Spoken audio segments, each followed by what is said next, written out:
the rest of the council. Anybody? No takers? Alright. None. Any to my left? Sorry.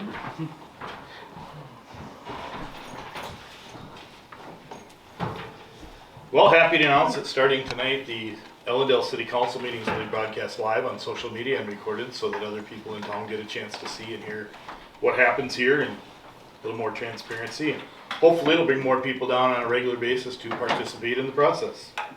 Last month, during what the council called a hearing about supposed codification and zoning violations, I noticed that the city presented absolutely no evidence or argument in its attempt to reclassify Dan Petzinger's trailer as a structure in what I'd call a brazen conspiracy to further harass him on a vacant, unimproved residential lot. Mr. Petzinger, however, presented information and evidence from the Minnesota Department of Public Safety, and I'm really glad the sheriff's here because he can probably tell you what a trailer is, since apparently DPS doesn't know. But it's licensed, registered, and insured as a trailer because guess what? It's a trailer. I also noticed that nobody in the council saw it in their interest to photograph the evidence that was submitted.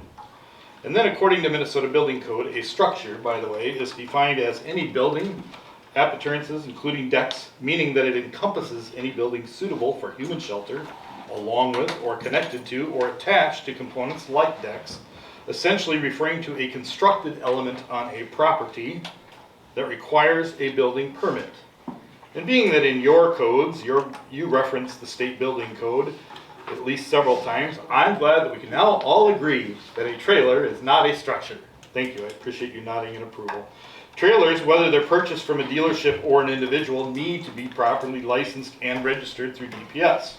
Trailers need to be registered no matter what their weight is, and they should have adequate brakes, abide by signal and lighting laws, and meet dimensions and weight restrictions, and his does. I don't know about you, but the common person would agree that we just clearly described and defined what a trailer is, and Mr. Petzinger's mobile hauling device is in fact a trailer by definition of state law. Further, Mr. Petzinger, like many other property owners in Ellendale, he went to the expense of pouring crushed rock and everything to fall within compliance of the codification for, guess what? Parking a trailer on a residential lot.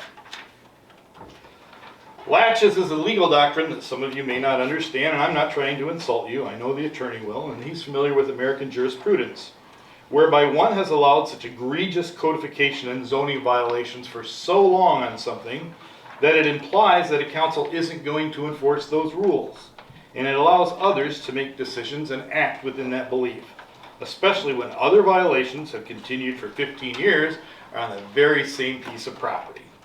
Estoppel is a legal bar to alleging or denying a fact because of one's own previous actions or words to the contrary. By allowing violations on the exact same piece of property for 15 years, you are now estopped. You are barred from trying to enforce anything further on that property. I'm sure the good city attorney can go into great detail and explain it.